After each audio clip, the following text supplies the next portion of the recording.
Hi. Ah, wait, yes, I have to start. Hello!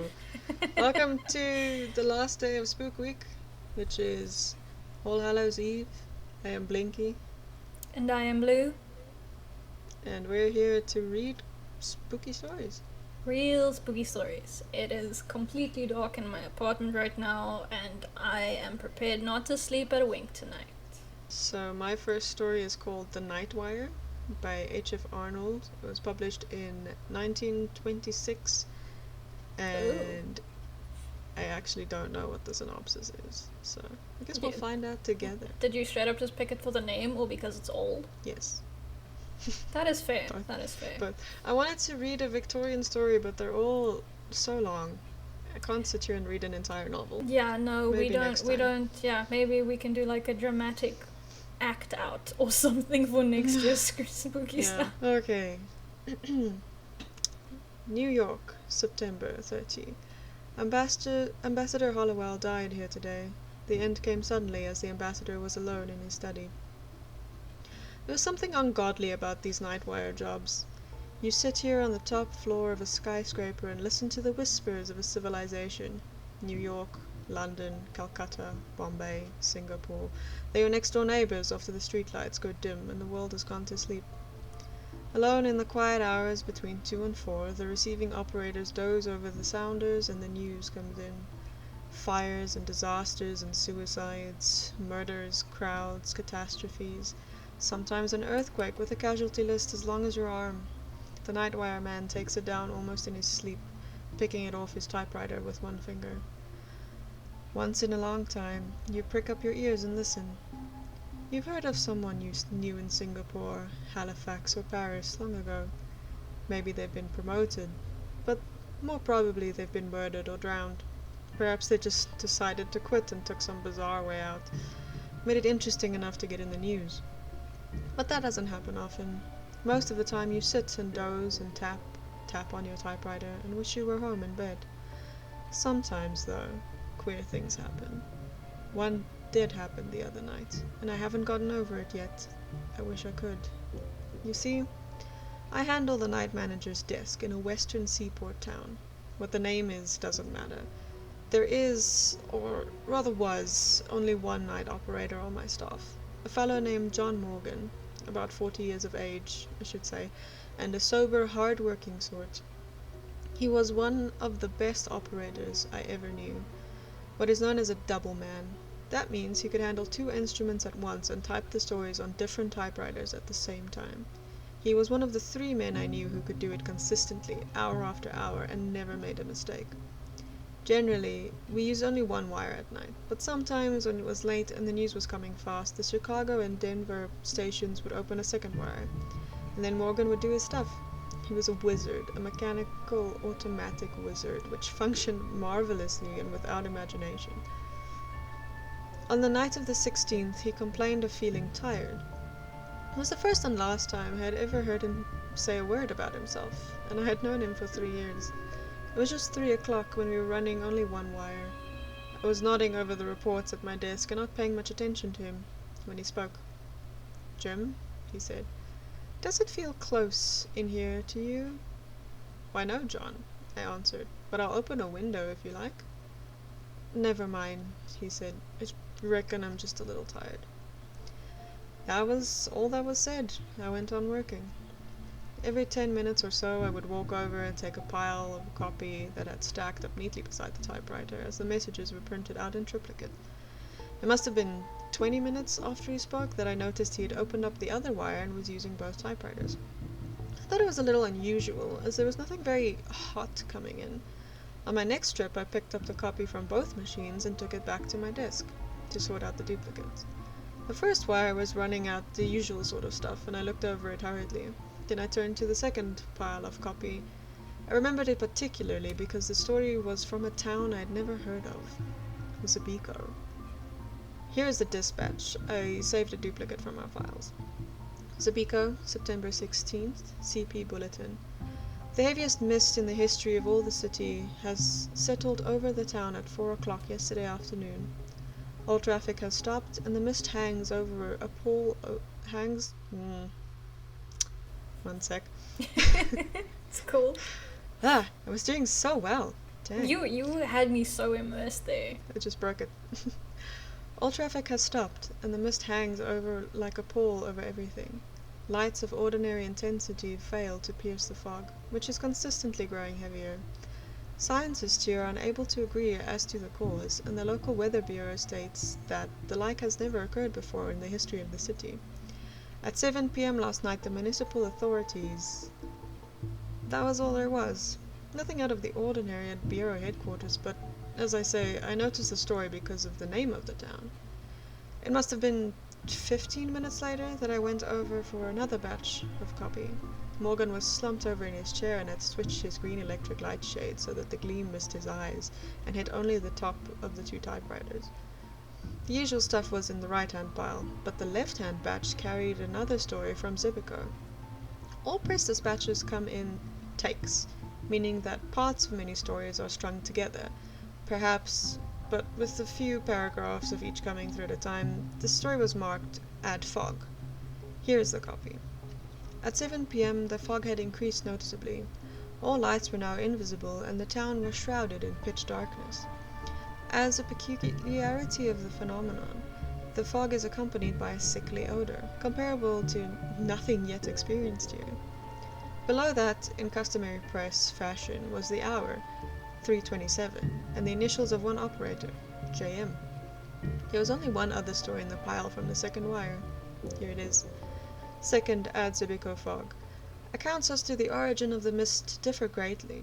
Among the most unusual is that of the sexton of the local church, who groped his way to headquarters in a hysterical condition and declared that the fog originated in the village churchyard. It was first visible as a soft grey blanket clinging to earth above the graves, he stated.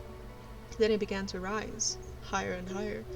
A subterranean breeze seemed to blow it in billows, which split up and then joined together again.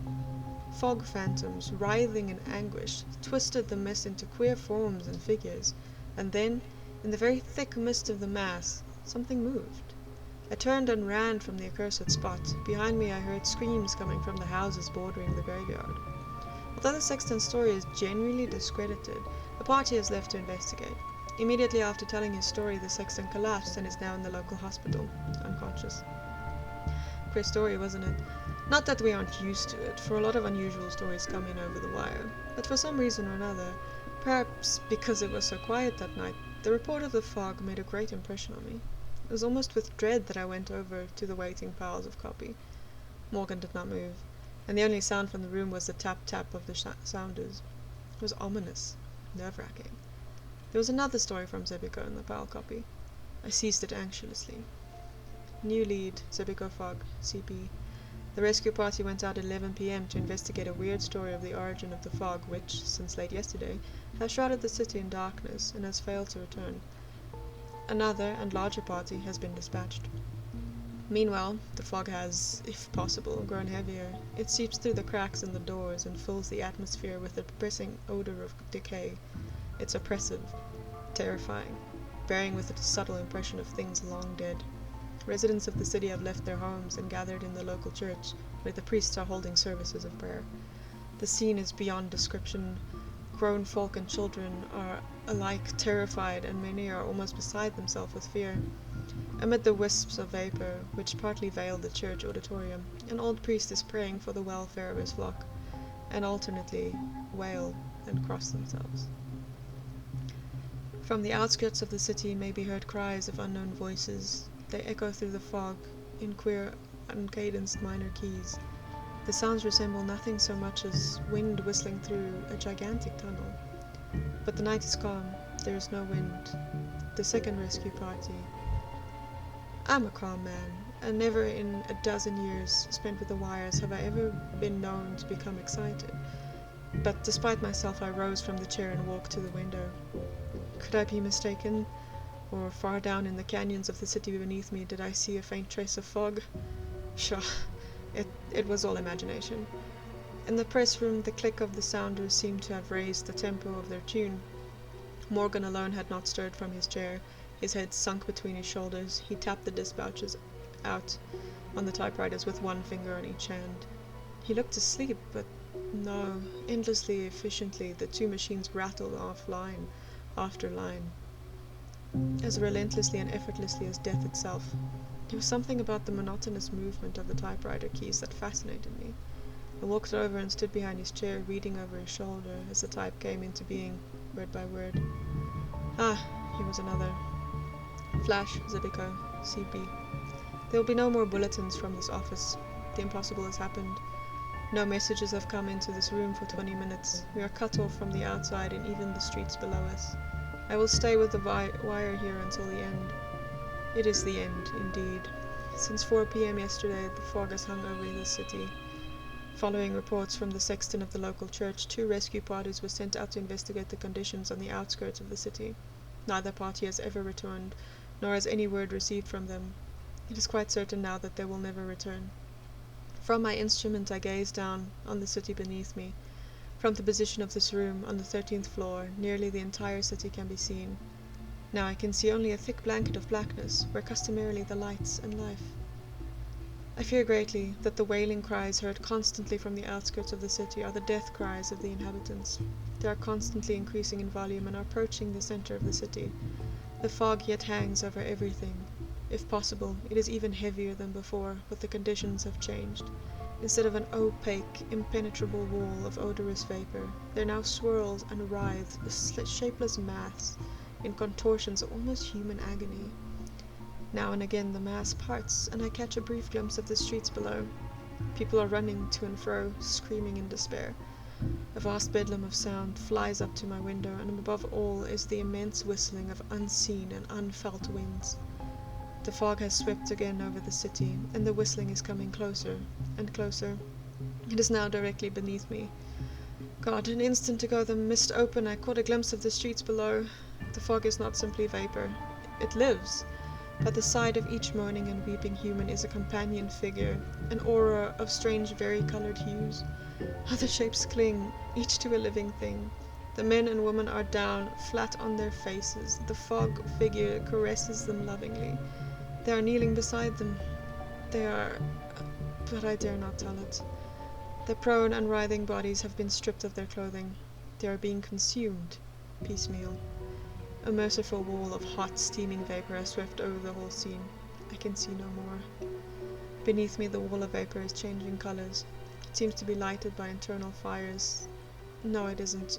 I've made a mistake. The colors are from above. Reflections from the sky. Look up, look up. The whole sky is in flames. Colors as yet unseen by man or demon. The flames are moving. They are starting to intermix. The colors are rearranging themselves. They're so brilliant that my eyes burn. They're a long way off. Now they have begun to swirl, to circle in and out, twisting in intricate designs and patterns. The lines are racing, each with each, a kaleidoscope of unearthly brilliance. I've made a discovery. There's nothing harmful in the lights. They radiate force and a friendliness, almost cheeriness, but by their very strength they hurt. As I look, they're swinging closer and closer, 1,000,000 miles at each jump, millions of miles at the speed of light. Aye, it is light of quintessence, and all light. I can't say that word. Beneath it the fog melts into a jeweled mist, radiant, rainbow-colored, of 1,000 varied spectra. I can see the streets. They're filled with people. Lights are coming closer. They're all around me. I'm enveloped. The message stopped abruptly. The wire to Zivico was dead. Beneath my eyes, in a narrow circle of light from under the green lampshade, the black printing no longer spun itself, letter by letter, across the page. The room seemed filled with a solemn quiet, a silence vaguely impressive, powerful. I looked down at Morgan. His hands had dropped nervously at his side, while his body had hunched over peculiarly. I turned the lampshade back, throwing light squarely in his eyes. His eyes were staring, fixed. Filled with sudden foreboding, I stepped beside him and called Chicago on the wire. After a second, the sounder clicked its answer. Why? But there was something wrong. Chicago was reporting that wire 2 had not been used throughout the evening. Morgan, I shouted. Morgan, wake up! It isn't true! Someone was hoaxing us! Why? In my eagerness, I grabbed him by the shoulder. His body was quite cold. Morgan had been dead for hours. Could it be that his sensitized brain and automatic fingers had continued to record impressions even after the end? I shall never know, for I shall never again handle the night shift. Searched in a world Atlas discloses no word of Zebico. Whatever it was that killed John Morgan will forever remain a mystery. The end. Fucking hell. I don't know what a night wire was, but now I know things. Same. That's some Night Vale shit. Yeah, it's very much Night Vale shit, and it reminded me so much of like the Stephen King story, The Mist. Oh. That was so long and beautiful and dramatic, and now I'm just gonna come in with this little snippet of a story. My other one is equally long. That balances out nicely then, because both of mine are relatively short. Ah, that's cool. Like variety is the spice of life. So I have a very short story. It is on Reddit, and it was written by a user called Gridster2. The story is called Timekeeper. Ooh. He had been given the watch on his 10th birthday. It was an ordinary grey plastic wristwatch in every respect except for the face that it was counting down. That is all of the time you have left in the world, son. Use it wisely. And indeed he did. As the watch ticked away, the boy, now a man, lived life to the fullest. He climbed mountains and swam oceans. He talked and laughed and lived and loved. The man was never afraid, for he knew exactly how much time he had left. Eventually, the watch began its final countdown. The old man stood looking over everything he had done, everything he had built. He shook hands with his old business partner, the man who had long been his friend and confidant. His dog came and licked his hand, earning a pat on the head for its companionship. He hugged his son, knowing that he had been a good father. He kissed his wife on the forehead one last time. The old man smiled and closed his eyes. Then, nothing happened. The watch beeped once and turned off. The man stood, standing there, very much alive. You would think that in that moment he would have been overjoyed. Instead, for the first time in his life, the man was scared. So not scary, but it does, like... I mean, that would freak me out. Because then, like, does this mean I'm immortal now? Because, wow. No. Yeah, I mean... I feel like it would freak me out more knowing exactly when I was gonna die. Yeah, probably. I feel like I'm, like, wasting my life. I wouldn't live my life to the fullest. I'd panic about when I'm gonna die. Yeah, I feel like I would kind of resent myself more for not doing everything I want to do. And just, like, in turn, waste my life because I'm like, I'm not using my time wisely. Yeah, you're like, I'm running out of time. I don't have time to go to work and make money to do the things I want to do. I just want to do them. Yeah, because I have, like, plus minus 25 years to live, that kind of thing. Yeah.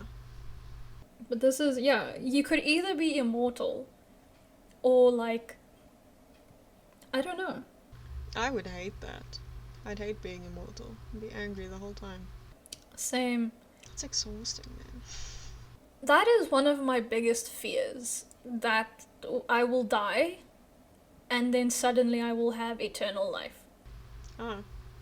I thought you were going to say reincarnation because I don't want to do this again. No, reincarnation does it for me. I totally like the idea of starting new and not remembering anything, because that's a reset. Coming back as an opossum? Maybe. But I feel like I would have a much shorter life if I came back as an opossum. But I will make it a very worthwhile short little life. Well, that was my first really short story. My other one is equally long.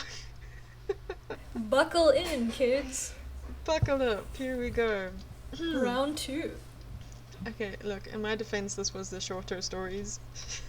Just so you know. Oh wow. Oh yeah, you did mention that some of them were like several thousand words. Yeah, the original one was 9. Yeah, no, that's a novel. That's a tiny novelette. A novella. A novella. You have to say that with the Italian hands. Novella. I was thinking, were you doing the hands? Yes, I am doing the hands. Good job. Okay, this one is called Eyes I Dare Not Meet in Dreams by Sunny Moraine. At 2:25 a.m. on a quiet Friday night, on a deserted country road in the southeastern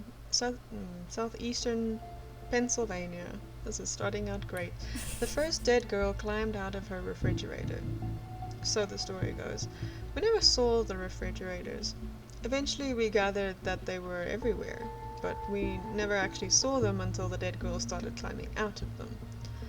Holes in reality, some people said. Interdimensional portals. Real Star Trek shit. There's a tear between these parallel universes and something falls through and the next thing you know there's a refrigerator in the middle of the road or the sidewalk or someone's lawn or a football field or the bottom of a dry swimming pool or on the 7th floor of a balcony of a 5-star hotel. On the steps of a museum. Basically anywhere. Later, watching a shaky video taken on someone's phone of a refrigerator on a long, straight line of train tracks, train not far, nighttime lights blinding, the blare of the thing sends the sound into an angry buzz of distortion. The fridge just lying there on its side like a coffin. You can't even tell what it is except that it's a box or something like that. It opens. Kicked. Out climbs a broken doll girl. Hair stringy and wet, head lolling to one side. Can't see her face. Don't need to see her face to know that she's fucking terrifying. The train somehow looks terrified, but physics is a thing, even now, and it can't stop. She stands there, broken doll head on a broken doll neck, and over the heavy buzz you hear someone screaming holy fucking shit, holy shit, holy shit, and even on a shitty cell phone, a train derailed by a dead girl is quite a thing to see. Okay, the official story goes that the dead girl stood on that deserted country road on that quiet Friday night for quite some time. She stood motionless, listening to the pat-pat sound of her own blood dripping onto the blacktop, not listening for her heartbeat, which was not there, nor for her breathing, which was not there either. She was listening to other things. Wind, leaves, owls, fox scream, sighing of distant cars. It was a quiet night. That's the story. The story goes that the dead girl palmed blood out of her eyes and looked down at her sticky fingers as if considering them carefully. In their context, in their implications, in the slick undeniability of what was still flowing out of her. Like, inside her blood was a reservoir which would take thousands of years to run dry. Like she was a thing made only to bleed. And the story also goes that at some point, after studying the fact of her blood to her own satisfaction, the dead girl dropped her hands to her sides and started to walk. We never would have believed, before the dead girl started climbing out of the refrigerators, that people could literally be resurrected by their sheer indignation. Probably it should have been obvious. People have been brought back to life by far more ridiculous means and for far more ridiculous reasons. The story also goes that no one saw the first of the dead girls. The story goes that when they came quietly, unannounced, no particular fanfare. The dead girls did not then demand witnesses. They weren't interested in that. They wanted something else. Later, the dead girls were emerging everywhere, but the first dead girls climbed out of the dark, out of the shadows, out of the lost places and the hidden places and the places of abandonment, out of the places in which one discards old, useless refrigerators, out of the places in which one discards things that have served their purpose and are no longer needed. The dead girls climbed into the light, into junkyards, in vacant lots, and in the jumble of shit behind ancient, disreputable institutions and one might kindly call antique stores. The dead girls climbed out in ravines, in ditches, and on lonely beaches, and in dry riverbeds, wet riverbeds. The dead girls climbed out into feet and fathoms of water. The dead girls climbed out into the air, but also crawled their way out of the long-deposited sediment and new mud, like zombies and vampires tearing their way out of graves. The dead girls swam as far as they needed to, and broke the surface like broken doll mermaids. This is how the story goes. But the story also goes that no one was present at the time, in the first days, so no one is entirely sure how the story got to be there at all. Or at least how it got to be something everyone accepts as truth, which they do. The first CNN interview with a dead girl. She's young, small, blonde. Before she was a dead girl, she was definitely pretty, and she's still pretty, but in the way only dead girls are.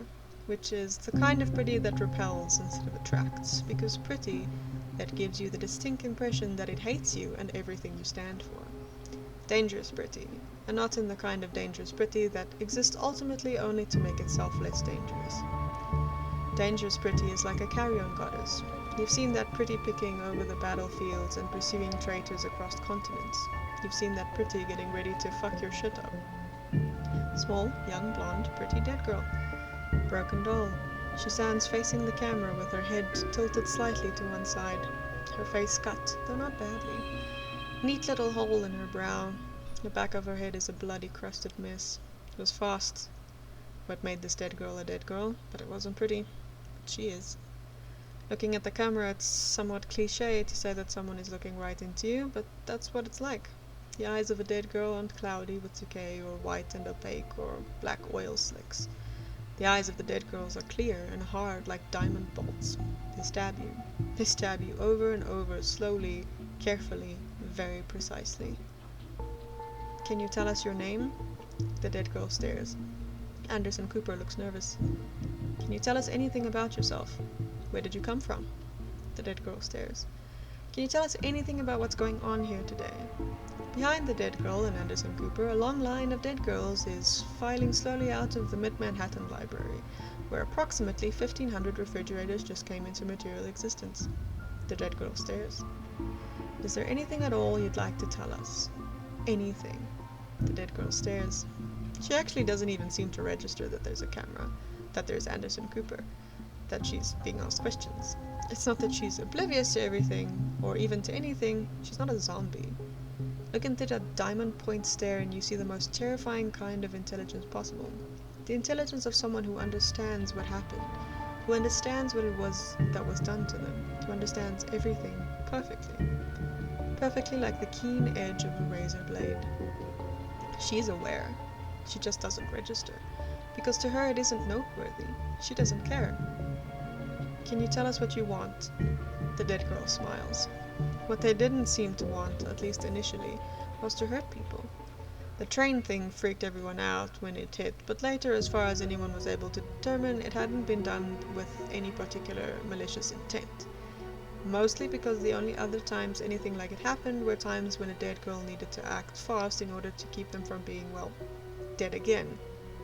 Dead girls wreaked havoc when they felt like someone or something was coming at them. So don't come at a dead girl. Easy lesson learned quickly. Dead girls have itchy trigger fingers. They hit back hard. You shouldn't need to ask about their reasons for that.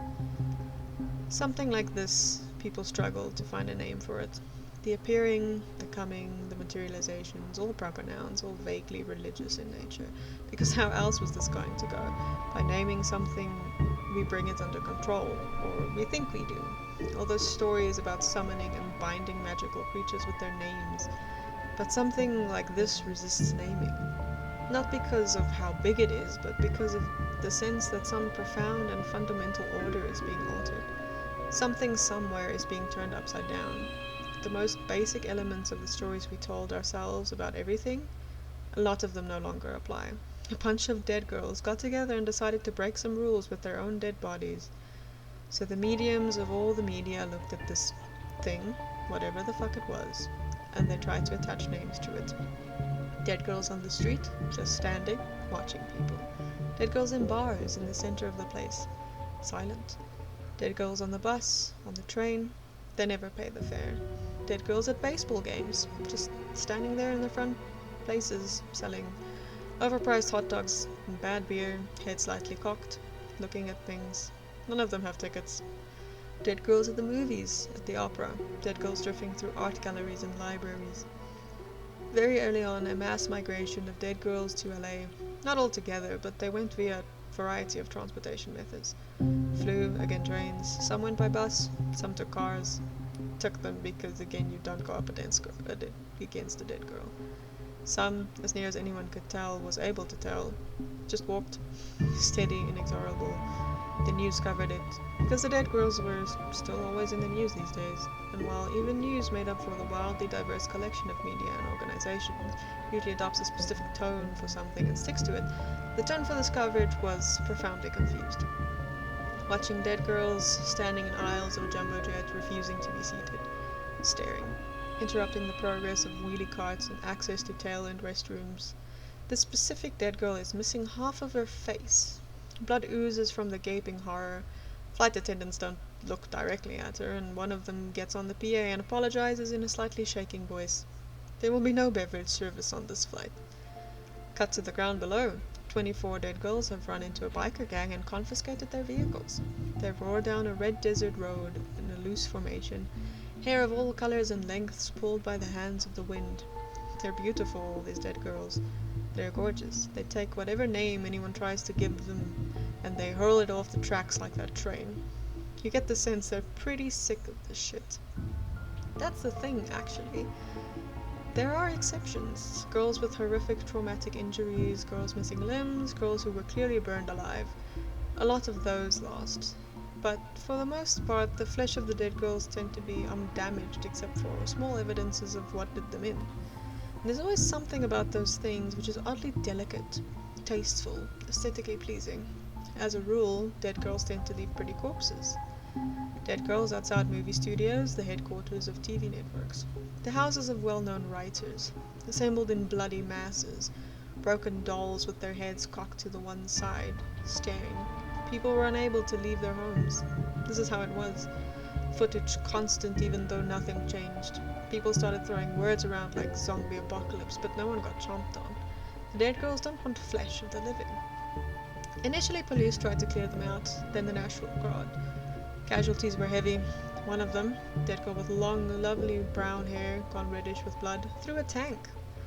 So people basically stopped after that. What was this going to turn into?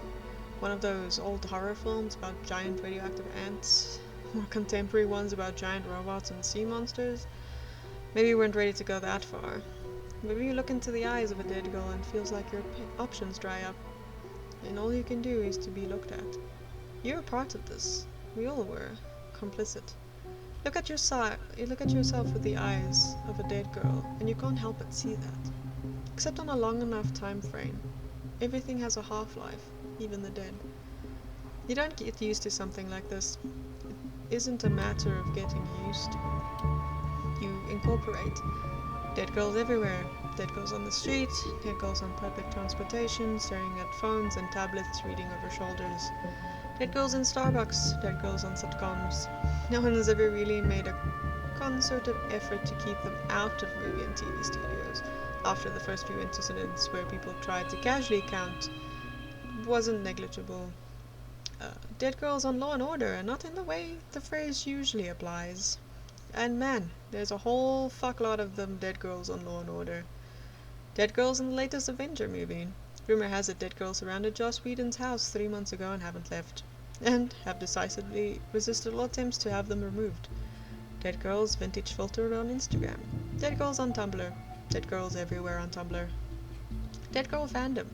There's a fiercely celebratory aspect to it. Dead girl gift sets with Taylor Swift lyrics. Dead girl fic.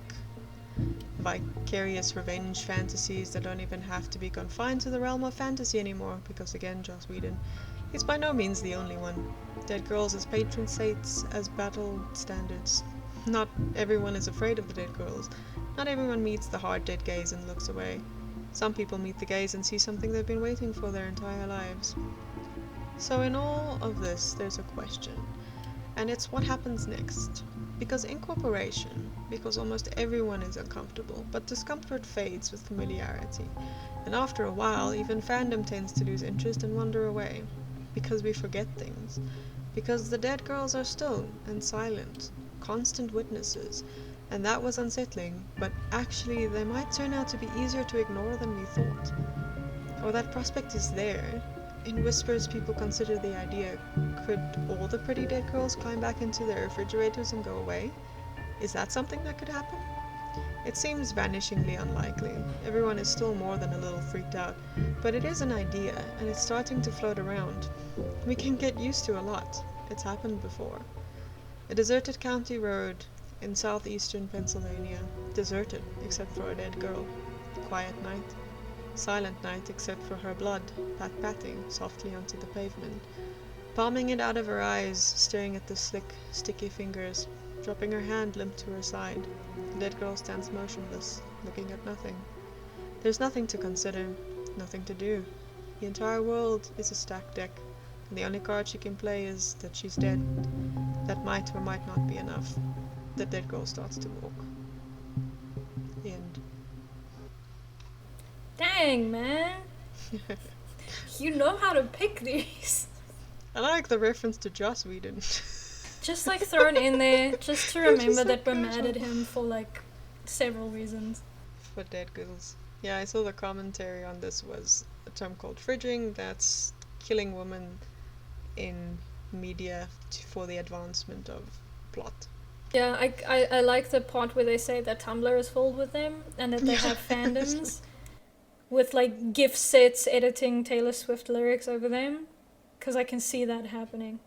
I was imagining people photoshopping flower crowns on them. Same. It's a terrifying idea though. It is. I like the idea that they are essentially immovable objects. Yeah, the one that threw a tank. Yeah, the one with the pretty one with the long brown hair. I was like, fucking hell. Hell yeah, throw that tank. I like the idea of them standing in the bars. Like I was imagining this club with the lights like shining, and then they're just like standing still on the floor, and all these people are just like awkwardly dancing around them. I was imagining like the bar from How I Met Your Mother, Oh my. and just like a dead girl like in between the tables to the side, and every now and then like the gang, like the main characters just like look at her, and then they go back to what they're doing. No one says anything, they just like... Yeah, I could actually see that happening in like an episode. She's just there. I mean, they said they just end up on like TV show and movie sets, and like Yeah. no one can move them, so they just become a part of the story. Yeah, they're just hanging out. Fuck continuity errors. Just leave the dead girl. Just leave her alone. Just leave her, don't fucking touch her. We don't want a repeat incident of last time. Offer her snacks, but otherwise nothing else. Wow. Okay. I love how like well written and deep yours are, and I like get really into it. Okay, so my last one is it is a creepypasta, and I've heard about it before. I don't know, do you want like background on it, or do you only want the... I want mine some background, because I don't really know creepypastas. The rake is some kind of creature. Okay. During the summer of 2003, events in the northeastern United States involving a strange human-like creature sparked brief local media interest before an apparent blackout was enacted. Little or no information was left intact, and most online and written accounts of the creature were mysteriously destroyed. Ooh. Primarily focused in rural New York State and once found in Idaho, self-proclaimed witnesses told stories of their encounters with a creature of unknown origin. Emotions ranged from extremely traumatic levels of fright and discomfort to an almost childlike sense of playfulness and curiosity. While their published versions are no longer on record, the memories remained powerful. Several of the involved parties began looking for answers that year. In early 2006, a collaboration had accumulated nearly 24 documents dating between the 12th century and present day, spanning 4 continents. In almost all cases, the stories were identical. I've been in contact with a member of this group and was able to get some excerpts from their upcoming book. So this is actually like, it's on the Creepypasta wiki, and it's filed under cryptids. Oh. Yeah, so the rake is sort of like a cryptid. Is this like... Probably a stupid question. Is it like based on a true thing? Or not really? I honestly don't know. All of this sounds like a real experience, but I mean, it's a creepypasta. It is a creepypasta. People do believe in Slender Man. Yeah, like there is a picture of the thing, which is terrifying. Google it. I'll put it up when I edit the video. Oh, okay. I'll be scared then. Hold on, let me do a terrified face. Okay. Great. God damn it. So like there's a couple of excerpts that I can read. I was only gonna do the last one because it's the longest, but since I started with the background, I might as well read the rest of it. Yeah, why not? So one of the excerpts is from a suicide note. Shit. from 1964. As I prepare to take my life, I feel it necessary to assuage any guilt or pain I have introduced through this act. It is not the fault of anyone other than him. For once I awoke and felt his presence, and once I awoke and saw his form. Once again I awoke and heard his voice and looked into his eyes. I cannot sleep without fear of what I might next awake to experience. I cannot ever wake. Goodbye. Found in the same wooden box were 2 empty envelopes addressed to William and Rose, and 1 loose personal letter with no envelope. Dearest Linny, I have prayed for you. He spoke your name. So that was the first excerpt. Shit, that's heavy. That's fucking terrifying. A journal entry, translated from Spanish in 1880. I have experienced the greatest terror. I have experienced the greatest terror. I have experienced the greatest terror. I see his eyes when I close mine. They are hollow, black. They saw me and pierced me. His wet hand. I will not sleep. His voice. Unintelligible text. So the unintelligible text, I was like imagining gurgling noises or something when I realized he was writing this. It's like scribbling. Scribbling weird shit. A mariner's log, 1691.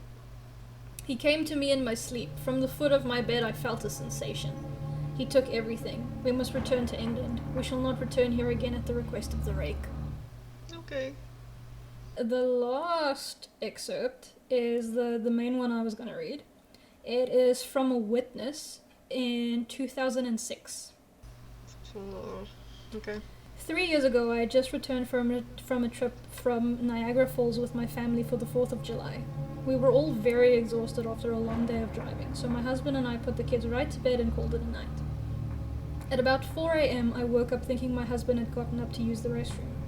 I used the moment to steal back the sheets, only to wake him in the process. I apologized and told him I thought he got out of bed. When he turned to face me, he gasped and pulled his feet up from the end of the bed so quickly his knee almost knocked me out of the bed. He then grabbed me and said nothing. After adjusting to the dark for half a second, I was able to see what caused the strange reaction. At the foot of the bed, sitting and facing away from us, there was what appeared to be a naked man, or a large, hairless dog of some sort. Its body position was disturbing and unnatural, as if it had been hit by a car or something. For some reason I was not instantly frightened by it, but more concerned as to its condition. At this point I was somewhat under the assumption that we were supposed to help him. My husband was peering over his arm and knee, tucked into the fetal position, occasionally glancing at me before returning to the creature. In a flurry of motion, the creature scrambled around the side of the bed and then crawled quickly in a flailing sort of motion right along the bed until it was less than a foot from my husband's face. The creature was completely silent for about 30 seconds, or probably closer to 5. It just seemed like a while, just looking at my husband. The creature then placed its hand on his knee and ran into the hallway, leading to the kids' rooms. I screamed and ran for the light switch, planning to stop him before he hurt my children. When I got to the hallway, the light from the bedroom was enough to see it crouching and hunched over about 20 feet away. He turned around and looked directly at me, covered in blood. I flipped the switch on the wall and saw my daughter Clara. The creature had ran down the stairs while my husband and I rushed to help our daughter. She was very badly injured and spoke only once more in her short life. She said he is the rake. My husband drove his car into a lake that night while rushing our daughter to the hospital. They did not survive. Being a small town, news got around pretty quickly. The police were helpful at first, and the local newspaper took a lot of interest as well. However, the story was never published and the local television news never followed up either. For several months, my son Justin and I stayed in a hotel near my parents' house. After we decided to return home, I began looking for answers myself. I eventually located a man in the next town over who had a similar story. We got in contact and began talking about our experiences. He knew of 2 other people in New York who had seen the creature we now refer to as the rake.